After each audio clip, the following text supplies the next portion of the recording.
হরে কৃষ্ণ। প্রিয় ভক্তবিন্দু, আজকের ভিডিওতে আমরা জানব একাদশী ব্রত মাহাত্ম্য ও ভদ্রশীলের কাহিনী। হরে কৃষ্ণ। পুরাকালে গোলক নামে এক মহান মুনি নর্মদা নদীর তীরে বাস করতেন। তার ভদ্রশীল নামে এক বিষ্ণু ভক্ত পুত্র ছিল। সে ছোটবেলা থেকে বিষ্ণু মূর্তি বানিয়ে পূজা করত।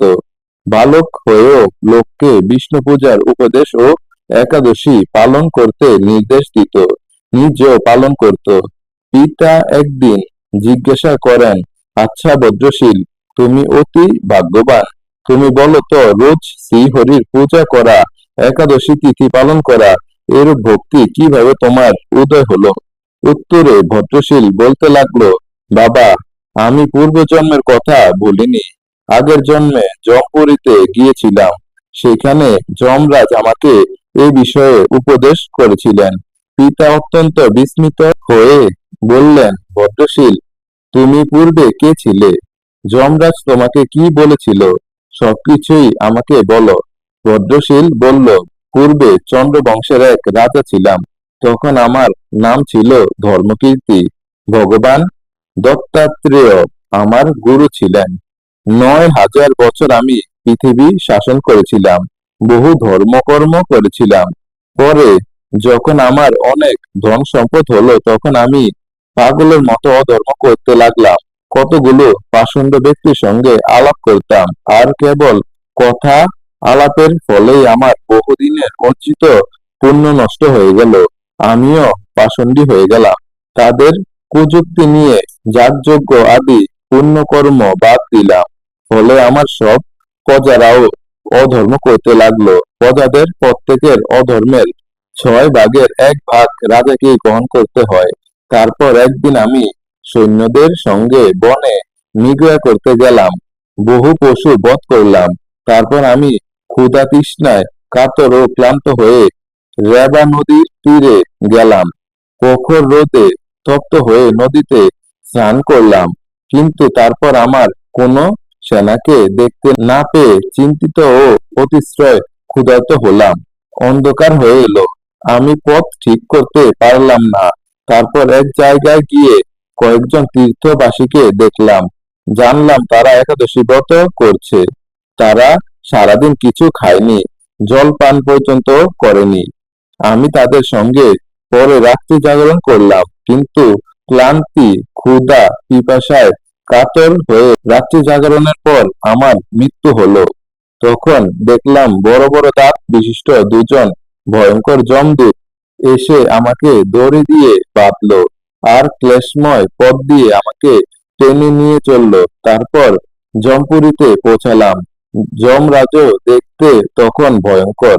যমরাজ চিত্রগুপ্তকে ডেকে আমাকে দেখিয়ে বললেন, পণ্ডিত, এই ব্যক্তির যেরূপ শিক্ষা বিধান তুমি তা বলো।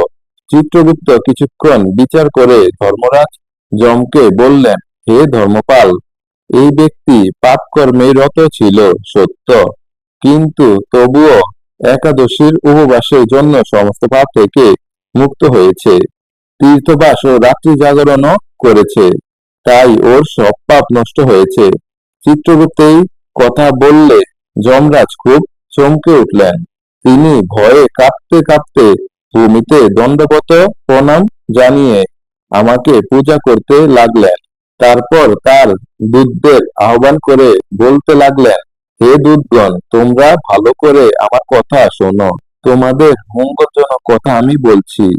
যেসব মানুষ ধর্মরত, তোমরা তাদেরকে এখানে আনবে না।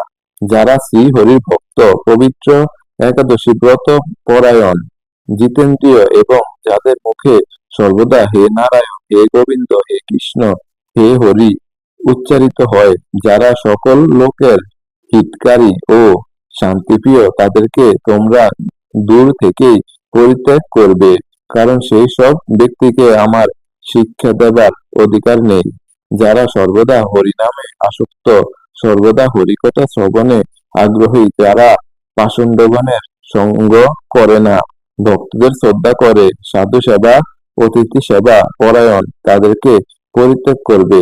হে দূতগণ, তোমরা শুধু তাদেরকেই আমার কাছে ধরে আনবে, যারা উগ্র স্বভাব, ভক্তদের অনিষ্ট করে, লোকদের সঙ্গে কলহ বাধায়, একাদশী ব্রত পালনে একান্ত পরামুখ, পরনিন্দুক, ব্রাহ্মণের ধনে লোক, পরতন্ত্র, হরিভক্তি বিমুখ, যারা ভগবত বিগ্রহ দেখে শ্রদ্ধাগত হয় না, মন্দির দর্শনে যাদের আগ্রহ নেই, অন্যের অপবাদ করে বেড়ায়, তাদের সবাইকে বেঁধে এখানে নিয়ে আসবে।